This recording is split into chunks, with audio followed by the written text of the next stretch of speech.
Во денешното издание на емисијата Кул култура, наш соговорник е Бојан Саздов, председател на Македонската асоциација на издавачи. Саздов, вие неодамна се вративте од Франкфуртскиот сајм на книга, кои се првичните впечатоци. Многумина ќе се согласат дека годинашното представување на македонските издавачи се разликуваше во многу нешта од она на кое што имавме можност да сведочиме минатите години.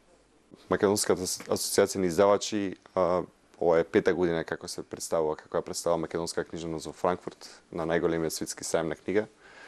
И секоја година се обидуваме да го надградиме нашето представување и да го направиме што е можно повпечатливо. Годинава имавме навистина и ние сме многу задоволни, навистина убаво представување со навистина убав штанд и под едно интересно и убаво дизајнирано мото, односно темата на представувањето беше читаме во 7 осмини. Баравме начин, интересен, креативен начин да се представиме како држава. Знаете, таму сите држави се представуваат и сите имаат многу поголема традиција од нашата држава во представување на сајмот во Франкфурт.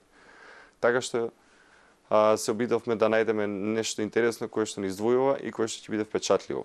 И морам да кажам дека успеавме во тоа, бидејќи навистина добивме многу комплименти за време на трајање на сајмот и од луѓето што не познаваат од нашата околина, да речеме Хрватска, Словенија и така натаму држави кои што не познаваат, меѓутоа и држави кои што луѓе од представници од држави кои што и не знаат за многу за Македонија.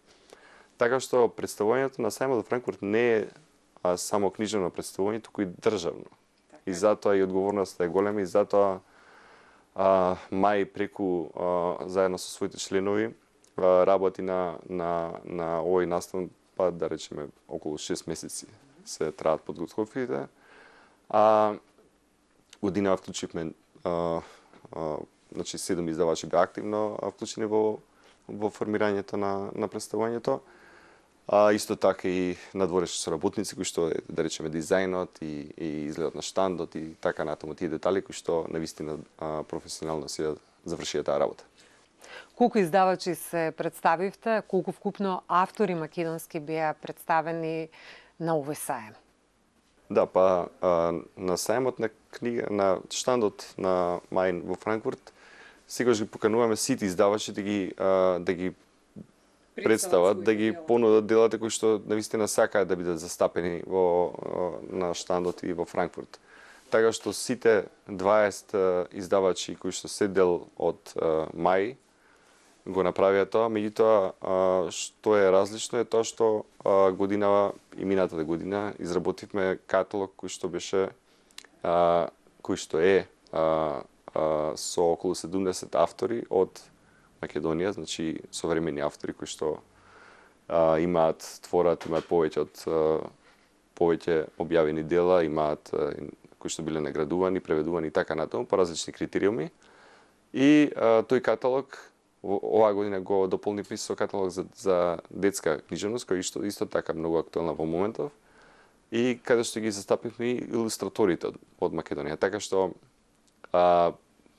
Мај полека ја гради приказни и полека ја го гради представањето кој што, морам да кажам, се работи за долгорочен процес кој што од година во година се надградува преку представањето во Франкфурт, меѓутоа нашите планови се знаеме што сакаме да постигнеме во следните 5 години. И кога споменавте критериуми, кои се критериумите за да се биде дел од Франкфуртскиот сајм на книга, имајќи предвид дека имаше години во кои што Македонија и не беше дел од овој сајм? Да, токму така. Пред се поддршката од Министерството за култура е неопходна. Тоа е круцијално. И навистина Министерството е пети пат како го поддржува Мај да биде представник. Ни ја дава довербата. Меѓутоа тоа се должи на нашиот концепт кој што го приложуваме, кој што го ни е добро осмислен и навистина дава резултати во минатите години, така што пред се базира, морам да кажам, се базира на големиот ентузијазам на издавачите.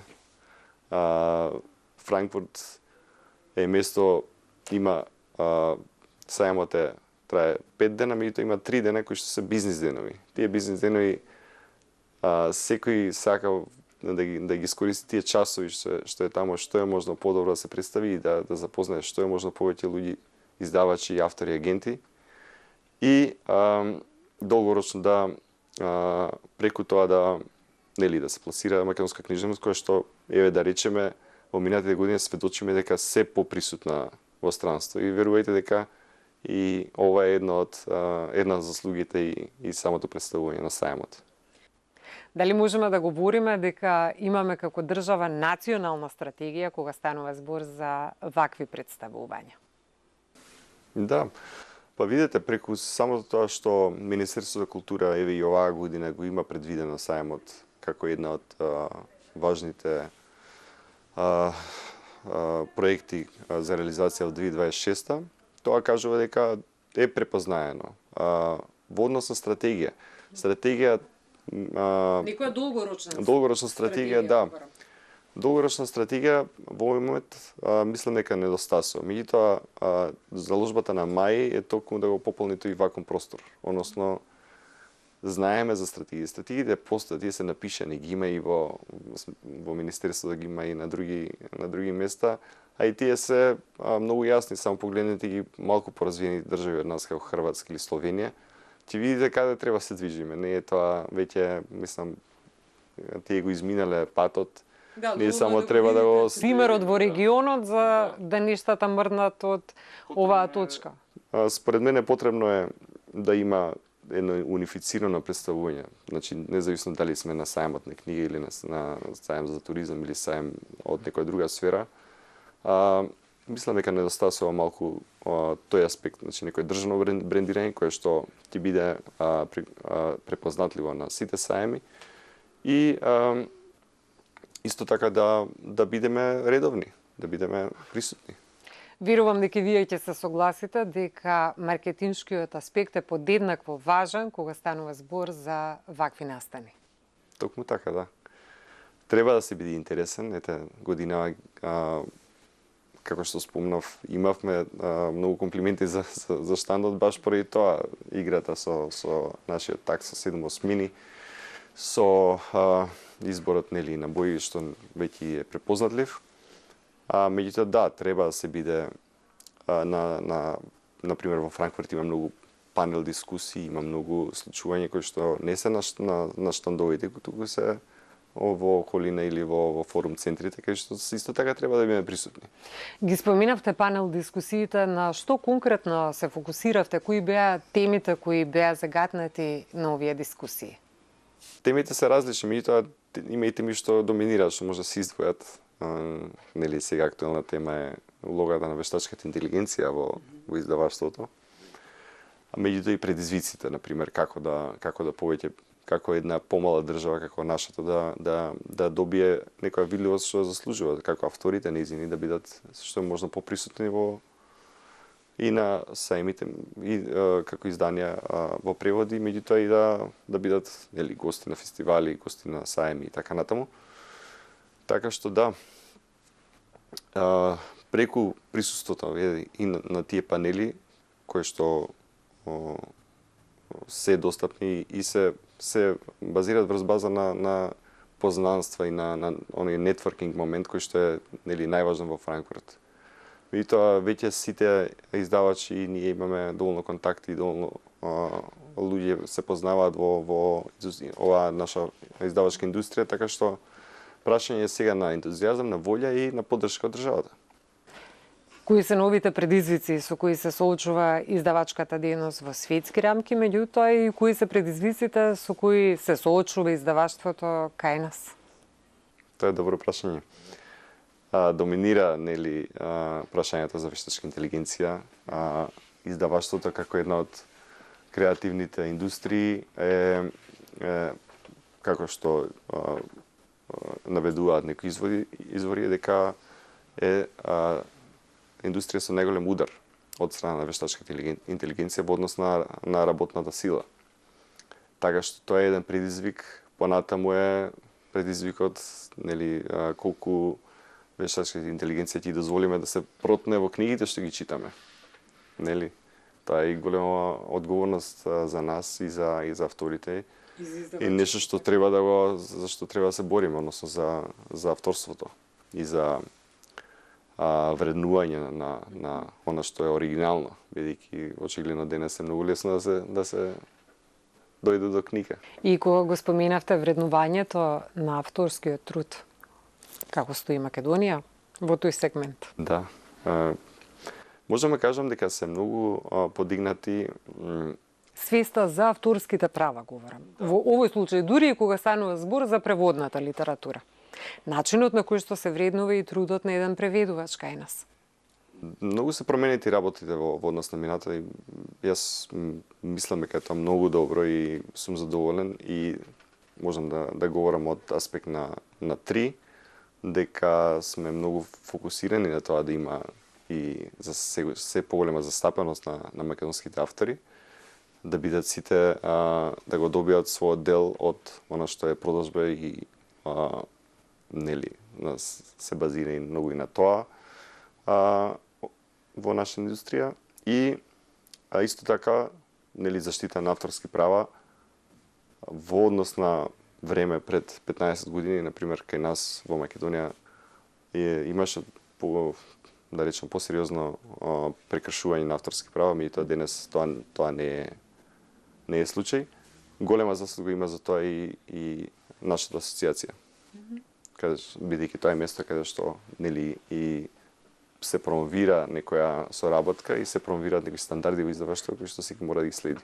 Претпоставам дека и вие како издавач исклучително внимавате и кога станува збор за преводната литература, кои се луѓето преведувачите кои што ќе пренесат едно книжевно дело од странските јазици на македонски. Би требало совршено да го познаваат тој јазикот кој што преведуваат, меѓутоа и македонскиот јазик на кој што се преведуваат делата. Да, токму така. Читателите кај нас ги знаат, оние редовни читатели ги знаат преведувачите и знаат издавачите. Што е многу важно. Што е многу важно и ние во 30 трудиме секој што да ни биде приоритет, односно квалитетот на изданието во секој можен аспект, дали зборуваме за текстот, за печатот, за дизајнот, мора да биде на некој високо ниво. Меѓутоа, што се соочуваме како проблем, тоа се кај нас се секојаш колку е голем пазарот, односно колку е мал во нашиот случај, и ниските цени на книгите.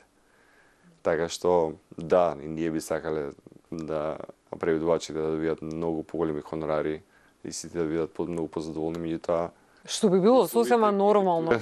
Условите ги диктира пазарот, како и секаде. И сега, ако ги немаме тие извори надворешни на финансирање, за среќа постојат многу програми, грантови, држави кои што си финансираат своите автори, односно преводите на своите автори, така што на тој начин и преведувачи кои што се професионални и кои што, да речем, живеат од тоа, може да останат се бават со тоа и понатаму.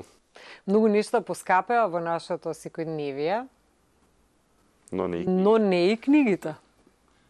Токму така. Книгите се го нема тој луксус да ги поскапеме книгите, затоа што книгите се една од работи нели не би сакале да е така, меѓутоа не се вистинска храна, која што без која не се може секој ден, туку е нешто кое што може човек да го изостави ако не е во можност. Така што наше е само да ги направиме што е можно подостапни и поатрактивни. Што е сосема во ред. Меѓутоа, претпоставам дека и вие ќе се согласите во време на економска криза и во светски рамки и кај нас, културата, уметноста секогаш она која што се става на маргините. И постојат одредени стереотипи дека не може да се живе од уметноста, од културата, меѓутоа има примери во светот кои итекако го докажуваат спротивното. Се согласувам, меѓутоа треба да се има предвид и бројноста и да речем економската состојба генерална во државата. Кај нас може да се констатира дека, пример, во минатите 2 години се имаше пат на интерес, пат на број на изданија. што исто така И кога би производ требало да на ги лоцирате причините, кои би биле? па токму тоа, поскапувањето на сите можни работи резултира со тоа што задоволствата ќе си ги скратиме, така? Задоволството на читање или на одење во театар или на одење во кино. За жал, луѓето ќе мора да ги намалат, да ги сведат минимум. Тоа е наша претпоставка, не ме држи за збор, меѓутоа е нешто со кое што се соочуваме, претпоставам сите. Затоа реков дека книгата, во нашиот случај книгата треба да биде и достапна и атрактивна. Ви благодарам, Саздов, за денешното интервју. Благодарам.